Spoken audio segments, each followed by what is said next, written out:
Yo, what up, wonderful world, beautiful people? It's your boy Mikalo. We are back at it again, and today we got another wholesome review on a plugin from the good folks at Accusonus, who always make it a point to reach out to me whenever they have something new, exciting, and innovative. So they reached out to me. They was like, "Say, Mikalo, bro, you think you could review our little plugin? It's called Rhythmiq."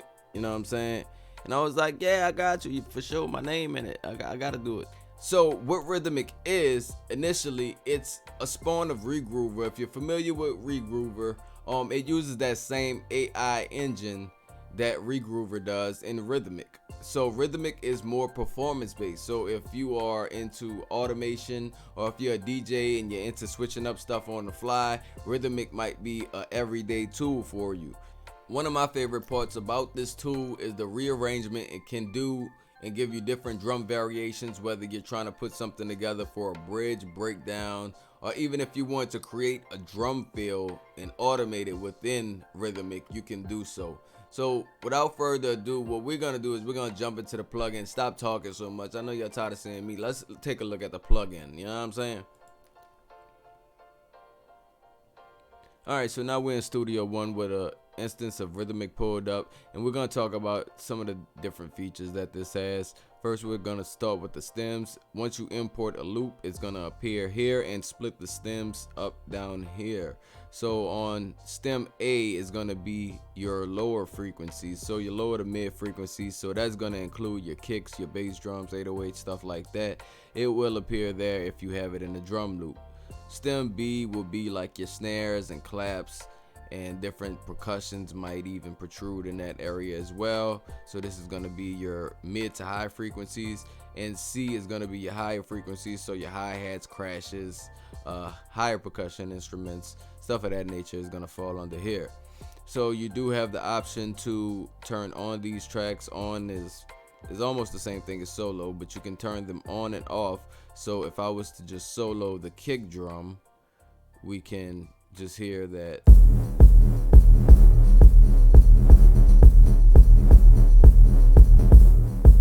Okay, so that's the kick drum. So if we solo this guy here, you can see it has a vocal effect, and our snare, our bell type of snare. Okay, and if we go and solo C, we can see that that is hi-hat in a triangle. All right, so just looking at that, we know what that is now. So you do have the option to switch up how you want to work with the loop. You can go from 1 bar to 2 bars, or you can do all bars. So 2 bars will give you this. Oh, wait, sorry. 2 bars will give you this.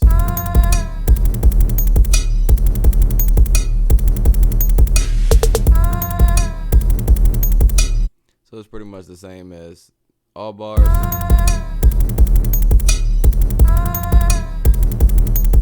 That's 1 bar. So 1 bar cut the loop a lot shorter into 1 bar.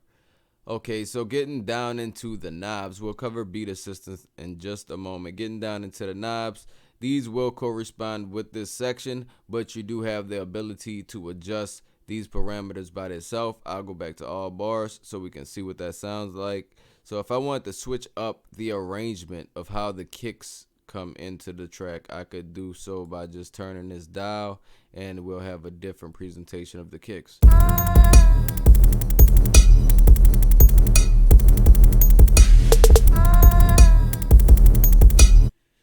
All right, and same thing goes for reverse. If we were to reverse, it's gonna reverse at a certain parameter within this drum, the kick loop.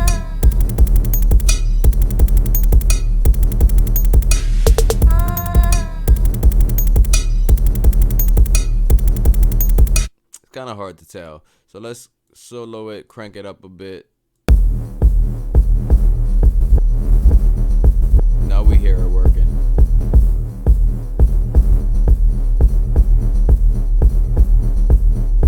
All right, so we did here and work in there. And for silence, it does exactly as it's labeled to do. It will silence out certain parts within the drum loop, within this kick loop. So let's turn silence up a bit.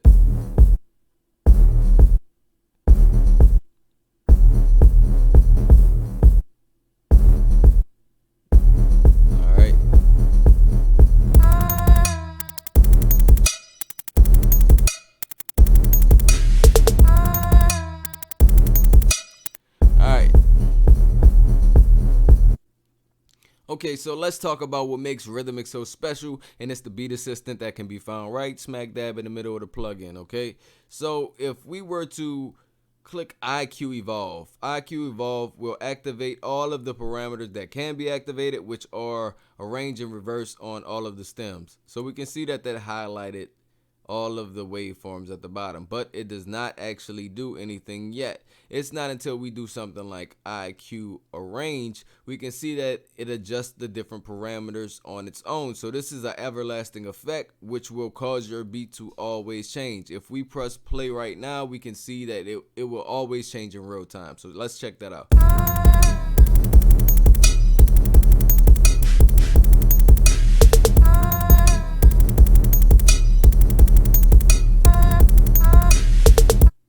So we get the idea of that. So say if we wanted to adjust the reverse, we don't have reverse on just yet, but let's say we wanted to adjust just the reverse of this and put it here. So what we'll notice is it may change, it may not change. Sometimes it does.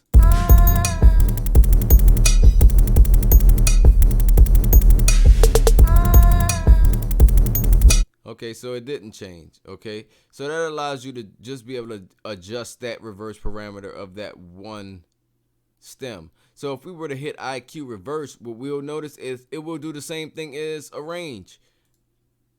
It will give us different random parameters for our reverse. So let's hear what that sounds like.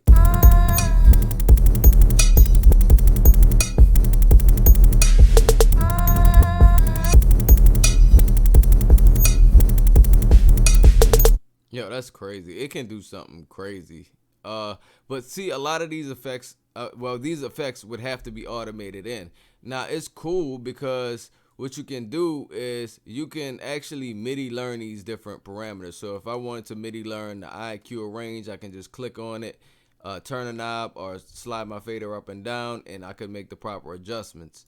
So that's a cool feature of it too. But you're allowed to set up different presets, so different variations. So say if I want to set this on variation 2 because I don't want to change my original and I want to keep my original and go back, let's see. Okay, so this is going to be our default, so let's listen for 2 bars and then we'll go to the next.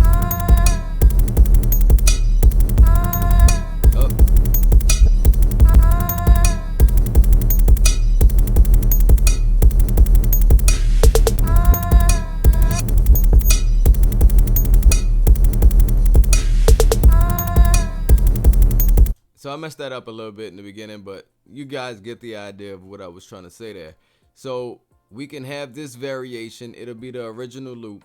Then we go on to variation 2, and that'll be our switch up, which is really crazy if you want to do any type of breakdowns or drum fills, anything like that. You can automate it in. Or if you're a DJ and you just want to switch the beat up, bring the party up or down, you actually have that option. One key feature I do wish Rhythmiq would have included is the ability to export, because I do work a lot better with audio files. I automate, but not all the time, so therefore it would have been something that I would use on a daily if I was able to export the audio. But nevertheless, it's an overall good plugin. Like I said, if you're a DJ or you're somebody who heavily automates, this is the plugin for you, honestly. With that being said, that's gonna wrap up the video. If you liked it, please like, share, subscribe, do all that good stuff to support your boy, and I'll try my best to get back to you guys with the next one as soon as possible. Until then, it's peace.